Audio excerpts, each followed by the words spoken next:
আজকে বানাবো আলু ফুলকপি। এই মশলাগুলো দেবো। এতে আছে দারচিনি, লবঙ্গ, এলাচ, শুকনো লঙ্কা, কাঁচা লঙ্কা, ধনে, জিরে। আমি জলে ভিজিয়ে রেখেছি, এগুলো বেটে নেবো শিলে। এতে কিছুটা আছে পোস্ত আর চারমগজ, এটাও বেটে নেবো। আর 2 চামচের মতন দই আছে, দইটাকে আমি ফেটিয়ে রেখেছি। এগুলো বেটে তেল দিয়ে দিলাম।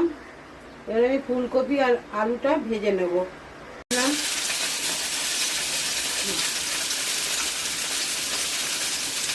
অল্প একটু লবণ দিলাম, দিয়ে ফুলকপিটা লাল করে ভেজে নেব। কপিগুলো লাল করে ভেজে নিয়েছি, এবার তুলে নিলাম। একটু তেল দিয়ে এবার আলুগুলো ভেজে নেব।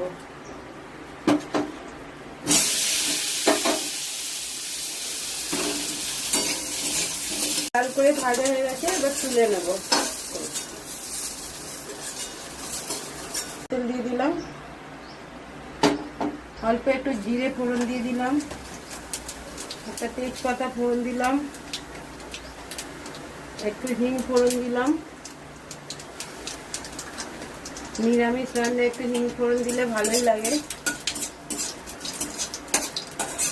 আদা, শুকনো লঙ্কা, কাঁচা লঙ্কা, ধনে, জিরে, এলাচ, লবঙ্গ, দারচিনি বাটাটা দিয়ে দিলাম। মশলাটা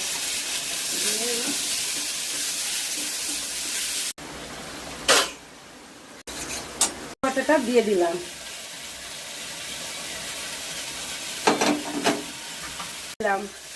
আমি একটা টমেটোকে পেস্ট করে রেখেছিলাম, সেটা দিয়ে দিলাম।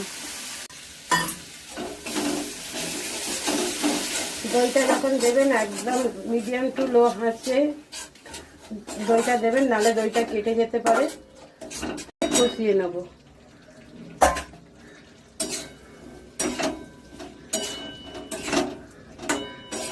নুন দিয়ে দিলাম। টক দই দিয়েছি, ওই জন্য অল্প একটু চিনি দিয়ে দিলাম টেস্টটা ব্যালেন্সের জন্য। আমি এই মশলা ধোয়া দইয়ের বাটি ধুয়ে জলটা দিয়ে দিই। আলু সেদ্ধ হওয়ার জন্য ঢাকাটা চাপা দিয়ে দিলাম।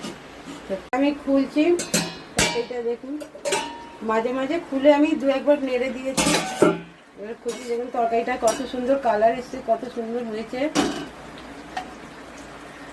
এবার একটু ঘি দিয়ে দিলাম। বন্ধুরা, এইভাবে ফুলকপি আলুর তরকারি করে নিরামিষ করে খেয়ে দেখবেন। লুচি, রুটি, পরোটা, ভাত সবার সঙ্গে ভালো লাগবে। যদি রেসিপিটা ভালো লাগে বেশি বেশি করে শেয়ার করবেন, কমেন্ট করবেন আর সাবস্ক্রাইব করে রাখবেন, যাতে নিত্য নতুন রেসিপি আপনারা দেখতে পান। নমস্কার।